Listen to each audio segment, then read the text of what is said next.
ஹே guys, so இன்றைக்கி இந்த வீடியோவில் நம்ம எதை பற்றி பார்க்க போகிறோம்னா கல் லினக்ஸில் வந்து ஒரு மியூசிக் பிளேயர் வந்து இன்ஸ்டால் பண்ண போகிறோம். இது வந்து கொஞ்சம் வித்தியாசமான மியூசிக் பிளேயர், அதாவது இது வந்து ஒரு டெர்மினல் பேஸ் பண்ணி இருக்கிற ஒரு மியூசிக் பிளேயர் ஆக்சஸ் பண்ணுறக்கு. இது வந்து நீங்கள் டெர்மினலில் கால் பண்ணிக்கலாம் இந்த மியூசிக் பிளேயரை. அண்ட் இது வந்து முழுக்க டெர்மினல் பேஸ் பண்ணி இருக்கிற ஒரு மியூசிக் பிளேயர். இது வந்து இன்ஸ்டால் பண்ணிடலாம். அண்ட் இதுக்கு வந்து நீங்கள் வந்து டெர்மினல் ஓப்பன் பண்ணிக்கிங்க. ஸோ இந்த இடத்துல வந்து பெருசு பண்ணிக்கிறேன் நான். இந்த இடத்துல வந்து sudo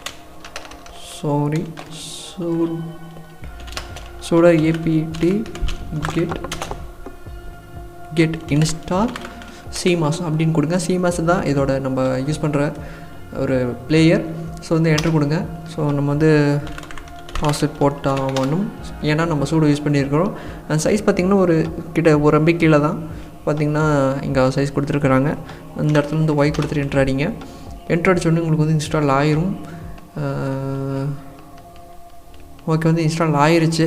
ஸோ வந்து நம்ம வந்து கால் பண்ணுறேன், வந்து ஓப்பன் பண்ணிக்கிறேன். ஸோ பார்த்திங்கன்னா நான் ஆல்ரெடி இம்போர்ட் பண்ணதுனால உள்ளே இருக்குது.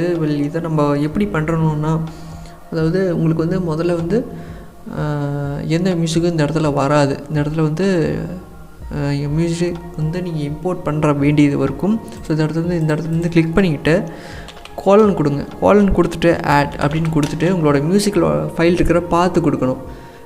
உங்களுக்கு இந்த பார்த்து இந்த இடத்துல கொடுக்க தெரியல அப்படின்னா நீங்கள் வந்து ஃபோல்டருக்குள்ளே போயிட்டு மியூசிக்கில் இருக்கிற நான் வந்து மியூசிக்கில் வச்சுருக்கிறேன். இந்த இடத்துல வந்து மேலே பார்த்தீங்கன்னா ப்ராப்பர்ட்டிஸ்னு ஒரு ஆப்ஷன் கொடுத்துருப்பாங்க, அதுக்குள்ளே போங்க. இந்த பார்த்திங்கன்னா ஹோம் ஹண்டர், அதாவது இதனோட பார்த்து. ஸோ இந்த பார்த்து அப்படியே காப்பி பண்ணி இந்த இடத்துல போடுங்க. ஸோ ஆட் அப்புறம் அந்த உங்களோட பார்த்து கொடுத்து என்டர் அடிச்சிங்கன்னா வந்துடும். ஸோ பார்த்திங்கன்னா இந்த 3க்கு வந்து ரெக்கார்ட் ஆகிட்டுருக்கனால உங்களுக்கு இந்த இடத்துல வந்திருக்குது நான். அண்ட் இதான் அதோட ஃபார்மேட்டு. நீங்கள் ஆட் பண்ணிக்கலாம்.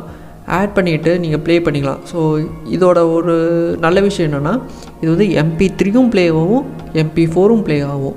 ஆனால் வந்து இது வந்து முழுக்க GUI இல்லை. முழுக்க டெர்மினல்னால எந்த ஒரு வீடியோ ஃபோட்டோ எந்த ஆப்ஷனும் வராது. அண்ட் ஸோ பார்த்திங்கன்னா கீழே வந்திங்கன்னா அதில் நிறைய ஆப்ஷன் கொடுத்துருப்பாங்க. இந்த இடத்துல டேப் செட் பண்ணிங்கன்னா நீங்கள் அந்த பக்கம் இந்த பக்கம் போய்க்கலாம். ஸோ மேலே வந்து அனிருத் அப்படின்னு கொடுத்திங்கன்னா அனிருத் அந்த மாதிரி ஒரு அதே ஷார்ட் பண்ணி கொடுத்துருக்குறாங்க. அண்ட் 1 2 3 மேலே 1 2 3 4 5 அப்படி கொடுத்திங்கன்னா உங்களோட லொக்கேஷனில் ஆக்சஸ் ஆகும். 1 கொடுத்திங்கன்னா இது வரும் டிஃபால்ட்டு, இதான் ஸ்டார்டிங் ஸ்டேஜு. 2 கொடுத்திங்கன்னா இந்த மாதிரி நீங்கள் பார்த்துட்டு இருக்கிற எல்லாமே இந்த இடத்துல வந்துடும் மேலே. அண்ட் 3 கொடுத்திங்கன்னா ப்ளே லிஸ்ட்டு வரும். 4 கொடுத்திங்கன்னா க்யூ வரும். இந்த ஆப்ஷன் இது என்னன்னு தெரியல, க்யூன்னு கொடுத்துருக்குறாங்க மேலே. அண்ட் 5 கொடுத்திங்கன்னா நீங்கள் வேறு லொக்கேஷனில் இருக்கிற பாட்டை யூஸ் பண்ணிக்கலாம். ஸோ பார்த்திங்கன்னா வீடியோஸில் போனீங்கன்னா இந்த மாதிரி பாஸ்வேர்ட் இந்த மாதிரிலாம் கொடுத்துக்கலாம். அண்ட் 6 கொடுத்திங்கன்னா இது ஏதோ ஃபைல் இன்ஃபர்மேஷன் போல் இருக்குது. ஸோ 6 கொடுத்திங்கன்னா செட்டிங்ஸில் இருக்கிறாங்க. ஸோ பார்த்திங்கன்னா உங்களோட 7 நினைக்கிறேன், இது 7 தான் இது.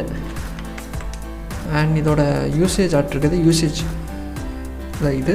ஸோ பார்த்திங்கன்னா லெஃப்ட்டு கொடுத்திங்கன்னா -Cக்கு வந்து -5 செகண்ட்ஸ் போகும் அப்படின்னு கொடுத்துருக்காங்க. இது வந்து ஷார்ட்கட்ஸ் நிறையா கொடுத்துருக்குறாங்க. அண்ட் 8 கொடுத்திங்கன்னா 8 9 இல்லை 7 வரைக்கும் தான் இருக்குது. அண்ட் அவ்வளோதான் ஃப்ரெண்ட்ஸ் இது வரைக்கும். ஸோ நாளைக்கு மறக்காமல் 3 மணிக்கு